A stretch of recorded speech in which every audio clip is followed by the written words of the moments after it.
don't play Hunters? I don't know, man. I want to give Hunters more of a try. I personally don't think 6 Hunters is that good. Gara was saying he thinks they are. I can't lock for double axe. Guys, this is a safe space. Again, bully free zone. You have no frontline. What was your frontline? Our frontline is Dusa ults. It just has fatal damage now. Is that new? Yes. Gara changed his mind today. He said he doesn't care about 6 anymore. Right. I mean, I don't know, dude. He was telling me literally 40 minutes ago he thinks 6 Hunters is good, and I was like, wow. Let me give this a try. Here. All right, so I have decided where I'm thinking like the new item tier lists should be. So we took some time, and our boy C-Nermicked. I'm basically 1/8 gay. Ruffle your hair and talk to us about game theory B. Hang on, wait 1 second, guys.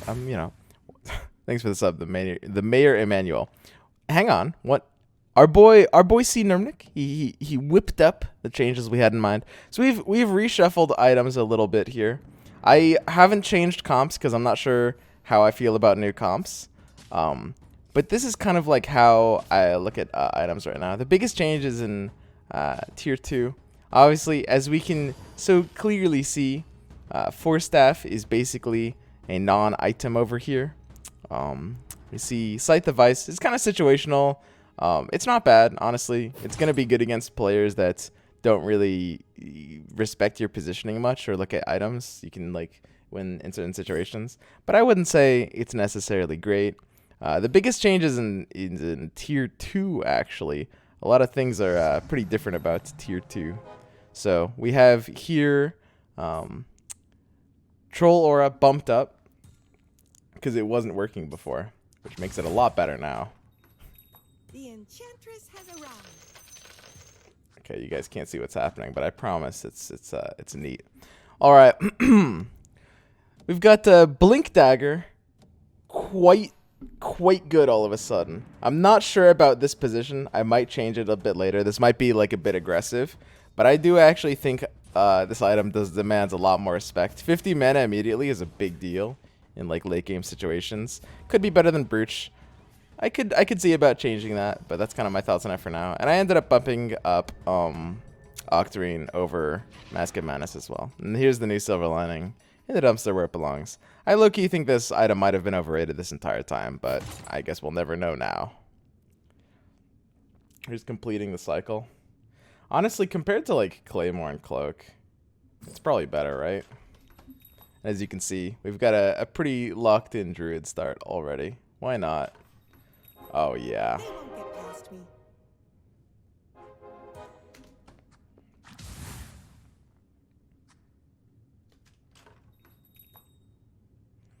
I want something with Druids. I want something with a little bit more sustain, honestly.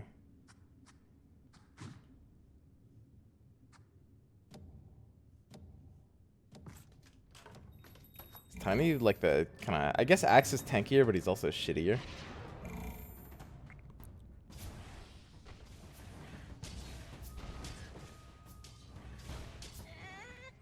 Can you expand on why Blink Dagger is so good? Because 50 mana at the very start of the fight is like a really big deal. It's kind of like Arcane Boots, except instead of 25 mana for a lot of heroes, it's 50 mana for one hero, which is really big. I would say it's not good on... it's not as good as Arcane Boots in general, I guess. But sometimes having 50 on one hero is going to be a lot better than having 25 on a bunch, because you want to cast your ults fast. Is Blade Mail that bad? It feels fairly bad. It deals damage in a slow and diffuse way, so it's not really like efficient damage wise. Here I think we want to level and put in 3 warriors would make the most sense. We can just kind of like jam these guys up with our thing here. This looks good. Wonder who actually has more damage when this goes to level 2. Yeah, it has way more.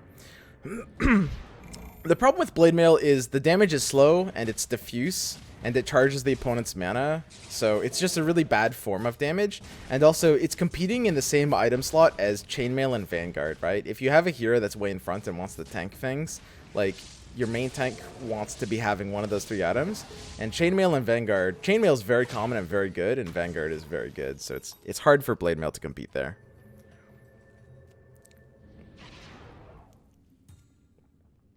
And I can't keep buying inches, right? Yeah, I have to disrespect inches here. There's nothing here I want. I don't want like Warlock or Batrider or anything. Slow damage is useless now with everyone using Warlocks, it feels. To a degree. So here's a Juggernaut. That feels neat. So a little bit of an upgrade with just getting a free Orc pair. Here's a Treant Protector. This kind of has to be better than Furion, right? Who's got Bounty? This guy's got Assassins up already. He's streaking. We just queued into him.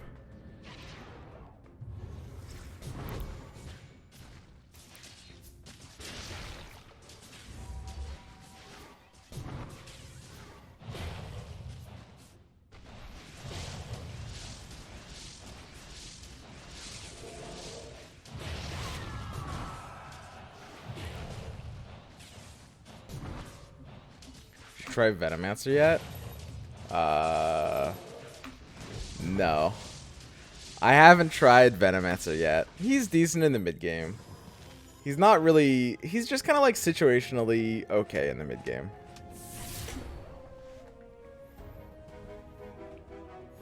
Is Claymore a good item or bad? It's pretty bad. You pretty much want to steer clear of that one.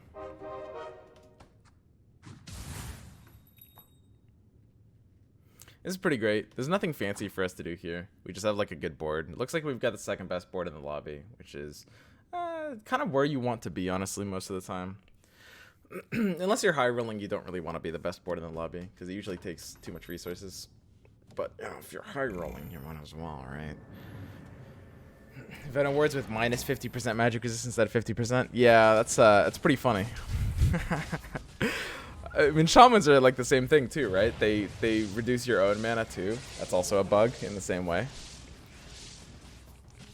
Why do you not rate Claymore early mid game? Isn't it better than Gloves of Haste? Nope.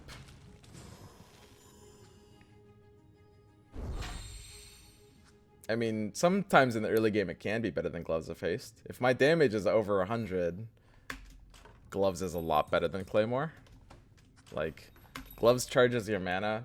Claymore doesn't. If your damage is over 100, Gloves is more DPS than Claymore. Attack speed is better than damage for the purposes of like not overshooting things. I don't know, Gloves is just better. I think we're just gonna hit interest points and chill here. We'll just sell both of these. I mean, even if in the like Claymore's better before you get a 2-star. But even if it was better for the entire first like 10 or 15 rounds of the game, I'd still probably prefer Gloves.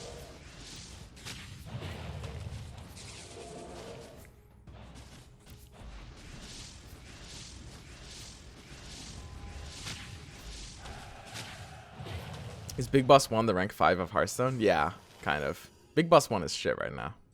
It honestly is. It's about rank 5, yeah.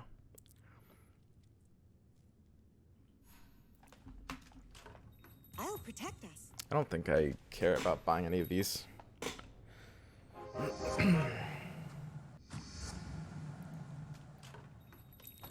2, 3, 4, 6, 7. Oh, we can't hit this interest point. Oh, we totally could hit this interest point, actually.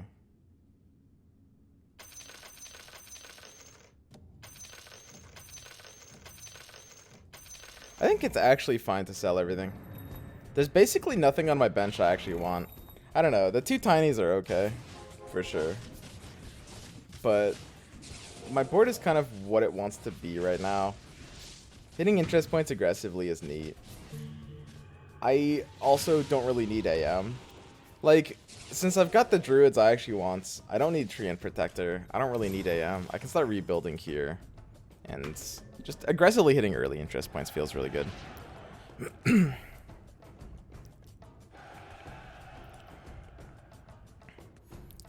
Made it to boss queue against him. Oh, I didn't see you in this game, Brian.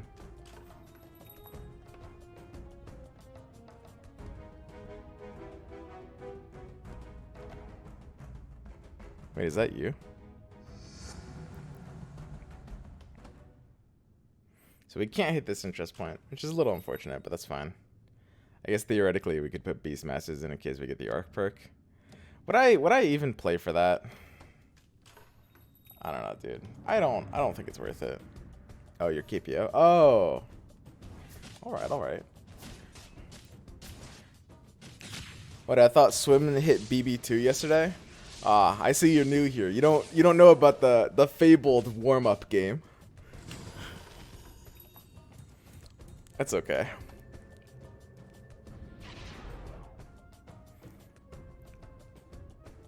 You should give Veno Gale and drop his garbage ward concepts. I mean, they'll rotate in a Veno with Gale. So if you've got a second completing the cycle, now you guys are all going to be like, Swim, take the second one. It's memes, Swim. Slap it in. Get that shit. But you're the same people that are going to bully me when we take it and we drop to boss 5. See the contradiction?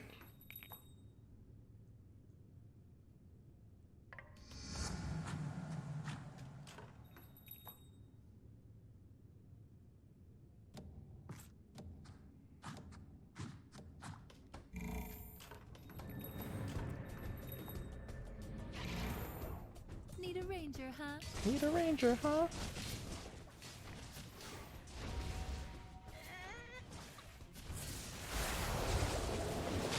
I don't know. Honestly, if there wasn't something good in that pack, if there wasn't Arcane Boots there, I might have actually taken it. It's not bad. No contradiction dance for us. Uh-oh. We disarmed. Dude, Slarknado? Okay, that's actually an underrated name. This guy just smashed us.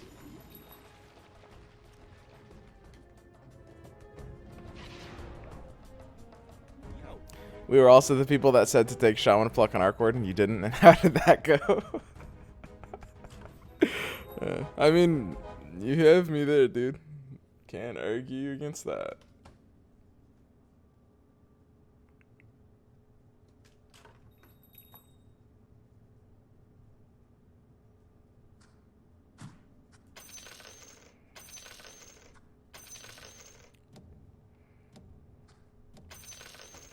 I don't know what I'm doing this game.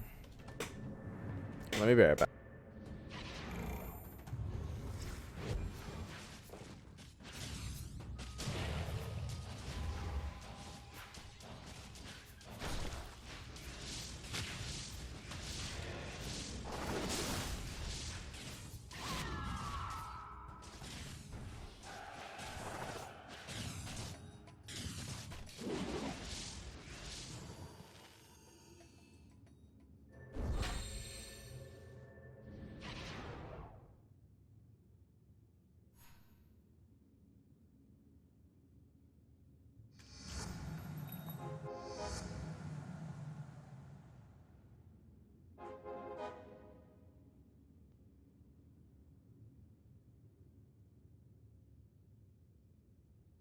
I can just get a level 2 Battle Rider.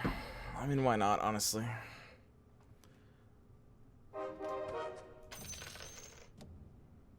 Lose Orc. I think that's fine.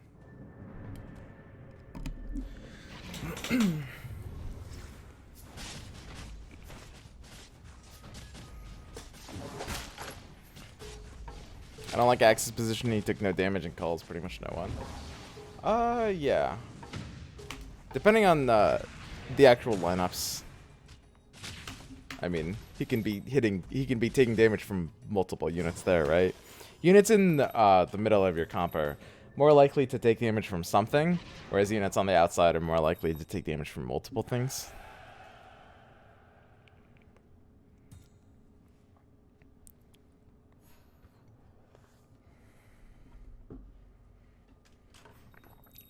I don't actually even want Tinker.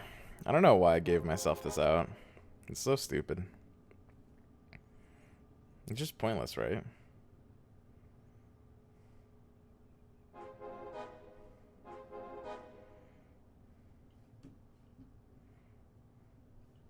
I can't really use this.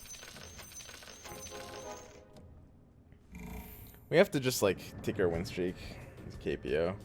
Oh, he looks actually pretty online for being at 66 health. He probably completed a few things recently. He could beat us here. He's got a lot of 2 stars and knights.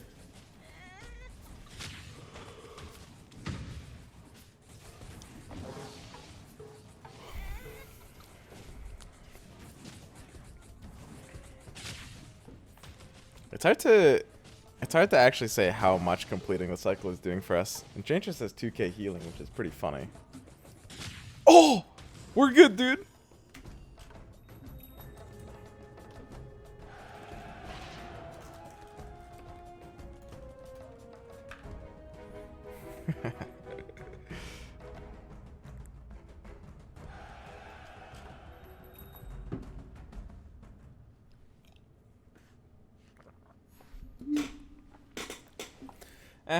I think I can just chill, right?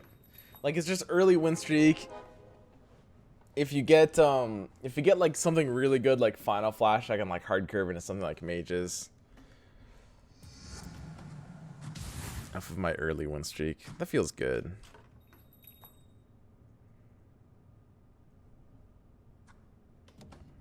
Nothing else I can really do with this board. Shouldn't need to change anything other than that.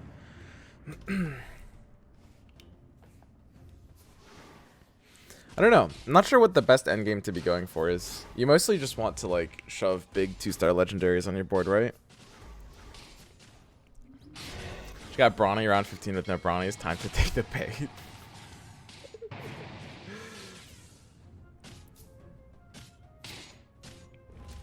What do you drink? Mostly water.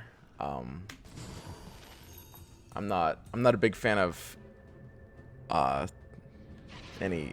actually any other drink. Water is just S tier, dude.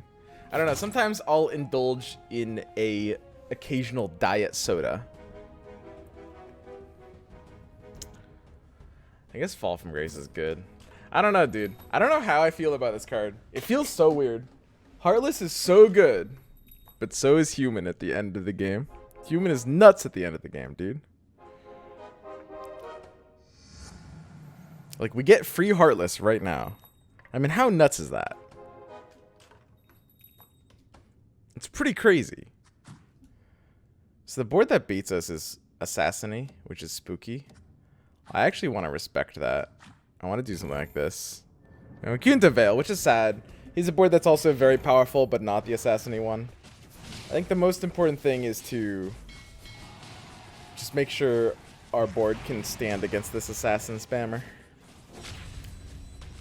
We also kind of like want our druids to die early because of this completing the cycle all of a sudden.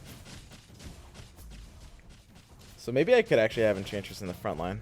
Or maybe this just means I'm fighting against Assassins, because if my Enchantress just gets picked early, maybe that's actually the best for me. Dude, completing the cycle is so weird.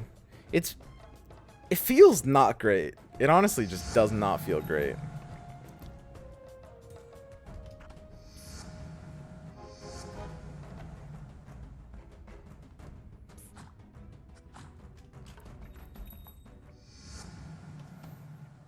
So we can just like streak and have a better economy and transition into like low synergy stuff.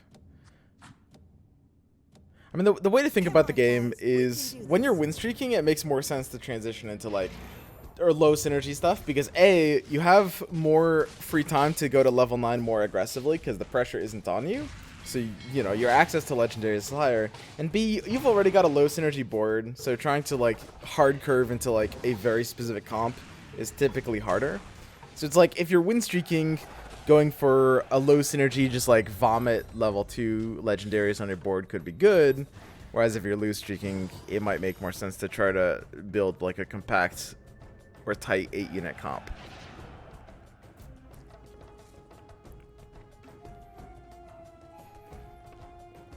My bow is yours.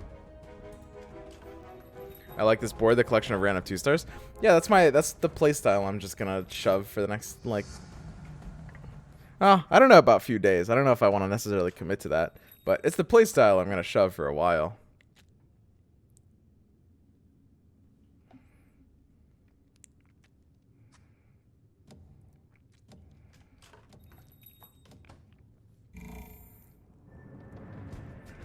Like, I don't know. I'm kind of done just trying to force synergies. When you don't get what you're looking for, it feels so bad.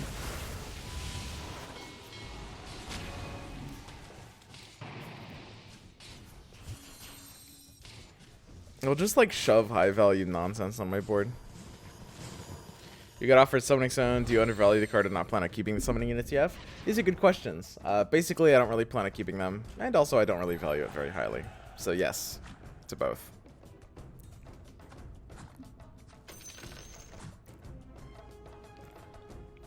I mean, I can't possibly go for a Tusk level 3.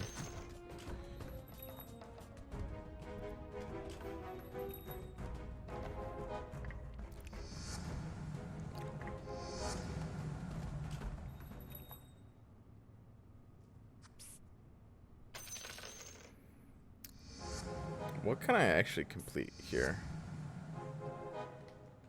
Nothing really major. I can go 4 Undead. I should have my Abaddon near the Batrider for this, though. Would have been better to do that.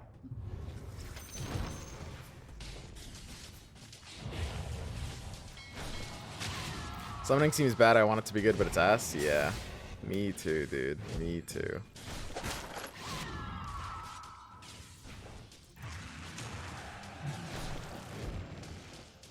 Not surprising. When you can win streak with assassins, you know, you kind of hit your power spike around like this level anyway. This is when your comp comes online and you're feeling really good to go.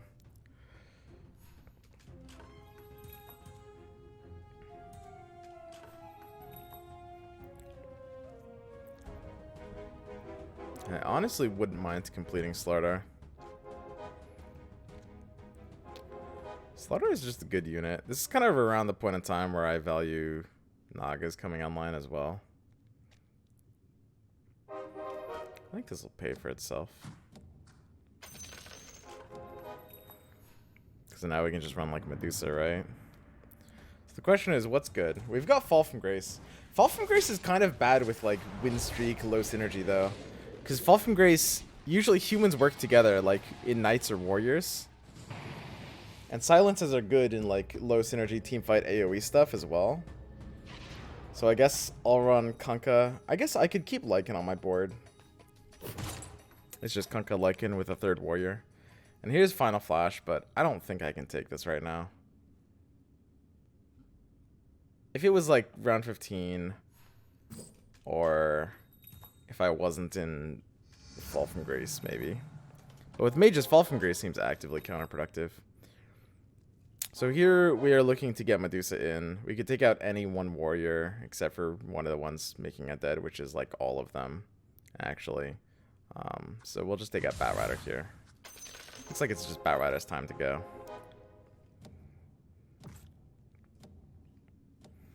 Something like this is fine. This is around the point of the game where the Naga passive actually starts doing some amount of value.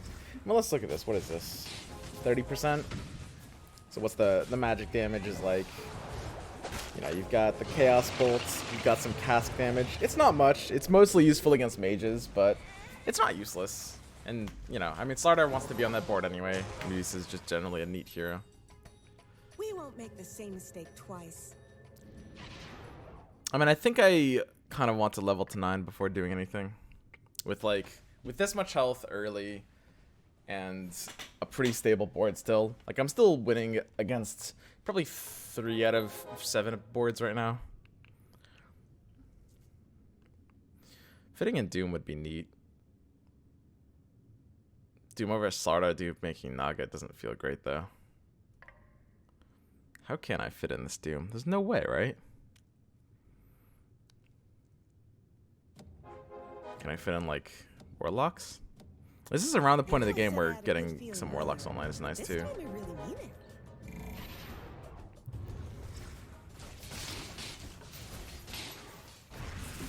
Rid of Abaddon. I mean, the 4th Heartless is pretty good.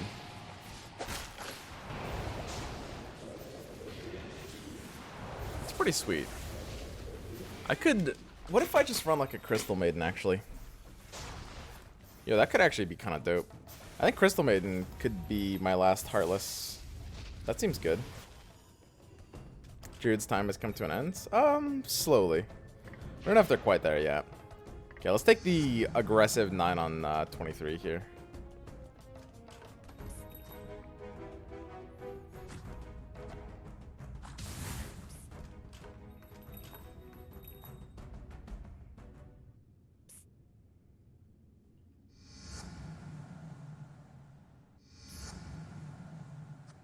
Can't kill like trolls or anything, right?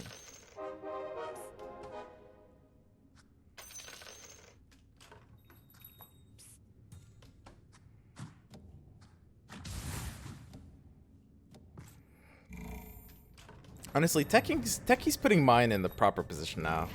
It's pretty helpful. We're in Fall from Grace. We've even got like Crystal Maiden to help him charge.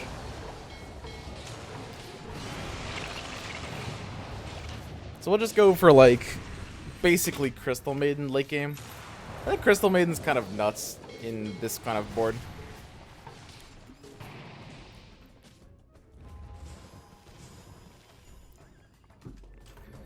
Alka plus Disruptor's nice. You can pitch Abaddon now. But then I lose my 4th Heartless. Oh, wait, yeah. No, I see what you're saying.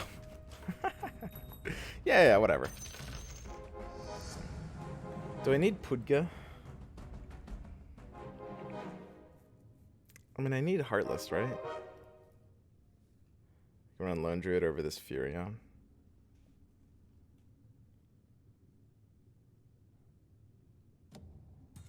Not sure if I favor Lone Druid here. Still not sure exactly how to curve this. What are we doing? I'm basically 1/8 away. Yo, Splinter Oss. Welcome to the 1-8K club, my man. Blue streaking is still good in your opinion? It's if you have nothing else to do, and if you're playing a build that wants to come online late like mages, yeah. It's still a viable strategy. For sure. You should start getting out of your lose streak at like round 11 though, not now.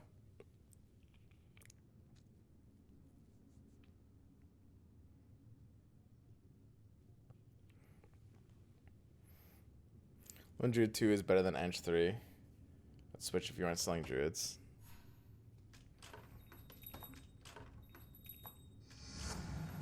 Yeah, could be.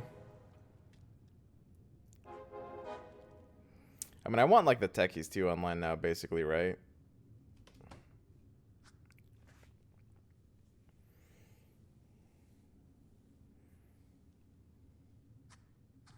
Let me actually see what it is.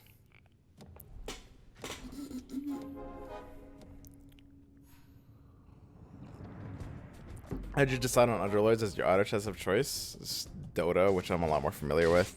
And honestly, it seems like Valve has kind of like turned around how they are handling stuff like community side of things and communication. I don't know. I mean, there was a lot of like weird. I'm kind of curious what exactly happened with Artifact in terms of like why stuff like the economy was set up the way it was and why there was basically no communication in a lot of areas. It was a very weird situation. It didn't, I don't know, because I liked Valve as a company, but after that, I was like, when all this like auto chess stuff was happening, I was like, I don't know about Valve right now, but I don't know. I think they've kind of really turned it around. Still not sure exactly like what's going on internally with them, but because like I was talking to some people before Underlords launched, and I was like, I don't know, dude. I think Underlords might just be like kind of screwed compared to like TFT or other games. Like before I had like, you know, seen any of it or like seen, you know, what Valve was actually looking like, just because I wasn't really like feeling good about the company at that point. But because that's what you're really betting on when you're betting on something early. It's just about like the company, right?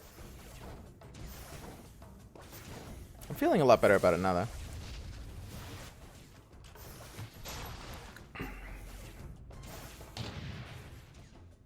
Okay.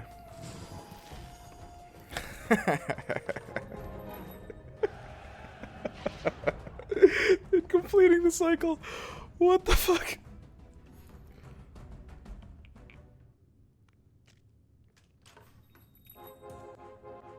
Dude, we need the Crystal Maiden upgrade. Crystal Maiden upgrade is low-key a big deal here. Tidehunter. Tidehunter 1 can just replace this, I guess. I don't have an item to put on him to help him get his ult off, except for putting him next to the Airkin boots, which we'll do in a second. I like the Underlords community, and as an amateur streamer, I like being in a game without 100+K viewers. Yeah, honestly, I don't know what it is. I have some kind of hipster syndrome. Like something bad. I can't explain it, but I personally am never able to play the game that's the most popular. Like, I don't know.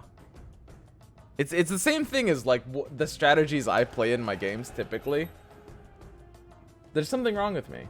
Like, I didn't play Hearthstone. I played Hearthstone a bit, but I didn't really play Hearthstone, right? I played Dota over League. I played Gwent over Hearthstone. Now I'm playing Underlords over TFT. And that's just like, I think that's just how I am as a person. It's kind of a problem, honestly. But I've kind of learned to just accept it. This is awkward. I need to actually figure out my situation here. I don't know. I could have gone to level 10 instead of like rolling here. At this point, my outs are not really looking that great.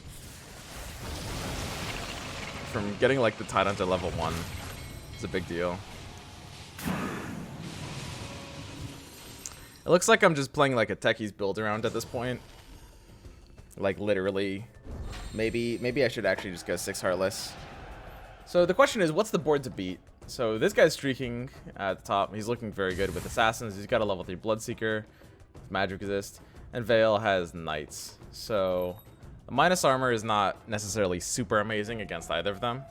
Minus the 4th Heartless would be better against something that was running Warriors. I want to fix this positioning basically.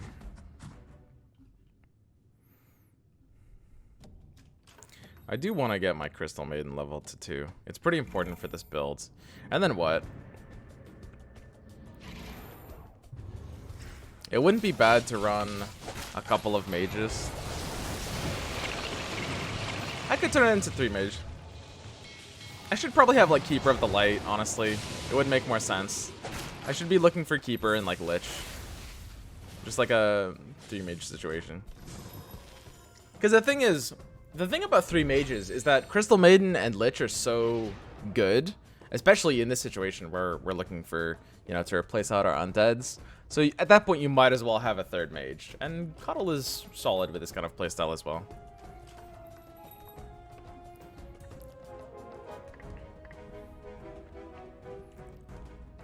So the question is, I mean, are we running Warlocks at all? Alchemist, I think, is pretty solid. Does Alchemist charge... Alchemist should charge his mana faster than Techies, which means Acid Spray will be down before Bomb. Armor reduced by 8 is a big deal for Bomb. It's almost as much as another human tier. So Alchemist plus something like Disruptor could be good against Assassins. Disruptor won't really help in terms of silencing, but it'll at least give them the mischance, which isn't useless. I want like multiple Techies here, basically. Sub Druids for Alch and Necro. Yeah, we're at the point where we're out of Druids, I think.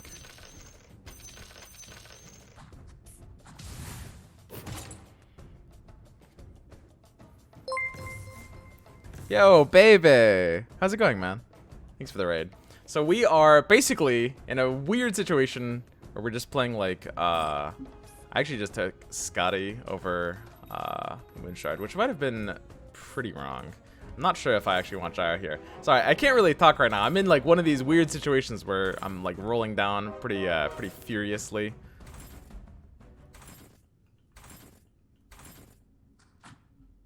I think Cuddle's worth taking for when we actually find the Lich. Oh, we've got a few rounds to actually like get this build where we want it to. I'm not sure how powerful Scott and Medusa is. It's kind of insane, honestly. If she's actually hitting multiple targets, the problem comes when she's not hitting multiple targets. Like, if she's only hitting like 2 or 3 targets instead of her maximum at 4, it might be a little bit lackluster. So we want to, at this point, we've got a few rounds to turn this around against Oldro X. We need to basically get our undead online. I want to get the Keeper of the Light in to replace one of the undead. We don't need 3 warriors at this point, basically. I think we can just like get out of that. We're not looking for a savage or anything, so I think something like the Keeper of the Light being here.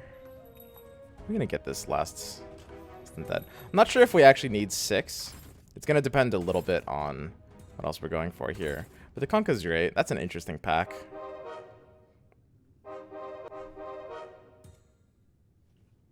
Huh. Okay. All right. Yeah.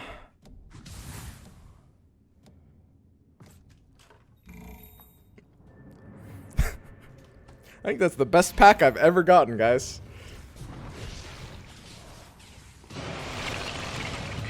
I don't know. I've gotten some pretty good packs too.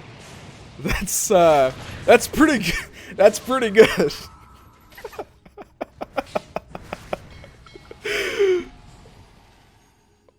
Well, I guess we're good. So I think this is a good build. I honestly do like the idea of this kind of like mid-range late game build, like this Techie's build around. I might actually try to force this in a lot more of my games. So Techie's got buffed in a really major way that's a little bit low-key in this last update, which is the idea that Techie's now, I'm not really that close to outs. So we've got the 2 warlocks. I think our board is exactly what we want it to be, right? I don't think we're changing a single unit on this board.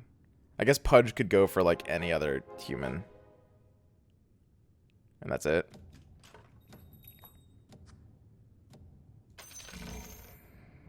I think I'm gonna start forcing this a bit more. I like the Techie's buff. The fact that he puts bombs in a non-Pepego way is pretty important to the idea of the hero making sense. He can get kind of countered if there's no spot for him to put a bomb down, actually. If there's nothing, if there's nowhere for him to place it. I should actually create a gap next to him so that he can put a bomb down in a situation like that. Because otherwise I get countered. If you heard the noise, he tried to put a bomb down, but he has to put a bomb in an empty space adjacent to him, which there was none. So let's go ahead and fix our positioning a little bit here. Let's just open him up to a spot that's makes a bit more sense. Something like that. So he'll kind of have that one spot open for free. The Enigma could, in theory, replace something like Alchemist. I'm not actually sure if I even prefer that. And we could have rolled a little bit more aggressively, too.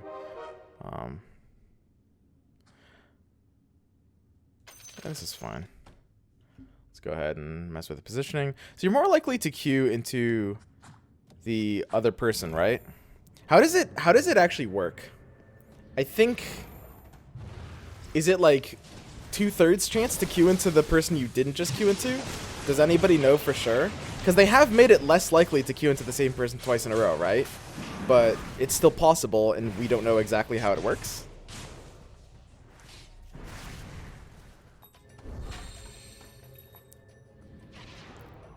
Never the same target unless someone dies. It still happens. It still does happen. So basically, I'm at the point where, in theory, I could replace my Alchemist with like a level 2 guy. I don't know. I'm mostly looking for a Crystal Maiden level 2 at this point.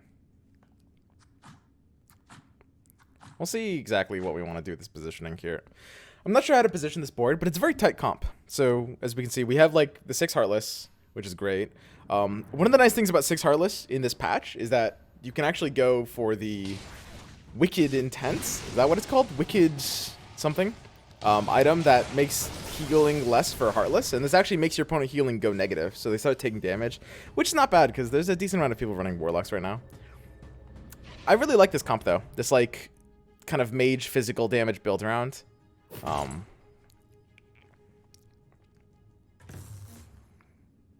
like the idea of Dig on here. The one thing I'm not sure about was the Scotty on Dusa. In my mind, so basically, I guess this should just be on like Alchemist or something. The logic in my mind was, I don't think I ever want that, right?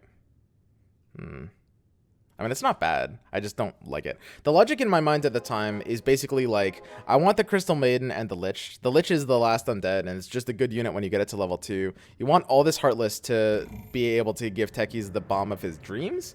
And the idea is, effectively, at that point, you're running, like, you know, the 2 mages. You might as well run the Keeper of the Light, which also gives you another Heartless as well, which is important. Even though it seems weird, right? Because Heartless is minus armor and Mage is magic resistance, so it feels like it wouldn't make sense to be trying to go for both of them. But in this case, it actually does end up making a lot of sense. Our positioning and items aren't perfect, though. We do need to still switch a couple of things around. I'm not sure exactly what to do. My reasoning for Scotty, I'm not personally sure whether I like Scotty over Daedalus on Medusa. It's a tough call, but my reasoning in this game is basically basically 1/8 gay.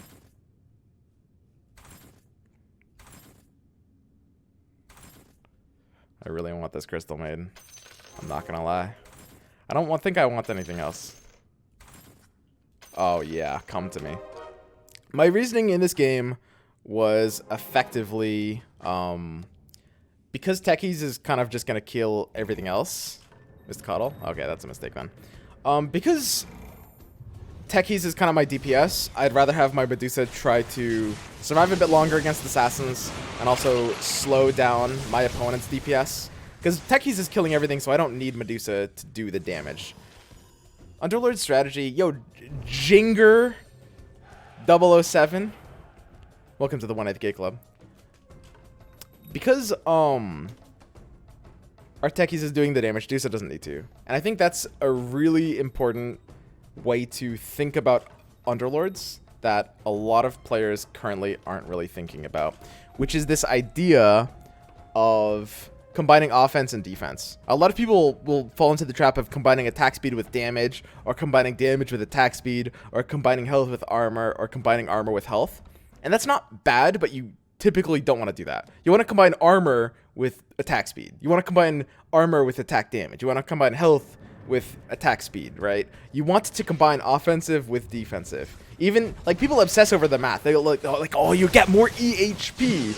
Or like, you know, oh, assassins plus Heartless, everything will be dead. But you need to pair your offense with defense. Which is why you have builds that have, you know, this big, any sort of main build will be paired with a support build that does the opposite, right? You see assassins are offensive. Well, this guy's got a good assassin build. He's pairing it with defensive ones. Look, his supplements are Druids, which is defensive, Tidehunter Naga, which is defensive, and even the Treants for the 3 elusives, which is defensive, right? That's the point. Obviously, he's also got Savage, but the point is it's mostly defensive, right? When you have stuff like Warriors, you pair with offensive supports, like Heartless and Beasts. When you have such like Elusive, you pair with offensive supports, because a defensive main wants to be paired with offensive support. That's why Knights pair with like Trolls and stuff like Dragons, right? That's the general idea. And you really, really want to be thinking about the game in those terms. And that's why Scotty Medusa, I think, makes more sense here.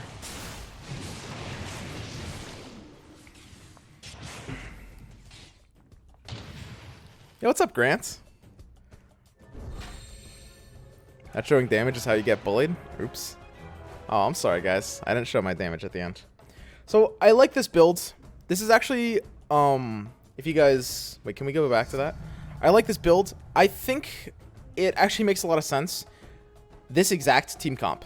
Literally, this exact comp. In my mind, makes a lot of sense when I get Fall from Grace. I think when I get Fall from Grace, I'm probably going to try to force this a little more. Because it's really good when you're, like, win streaking.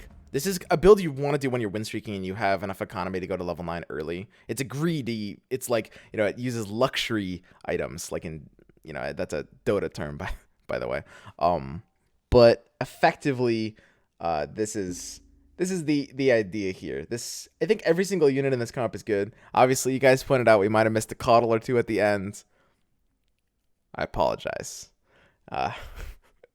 If we had like one more techies, the question is, how would we fit in a second techies? And the answer is, At that point, I guess we'd have to take out either the Nagas or the Alchemist. That's a tough one.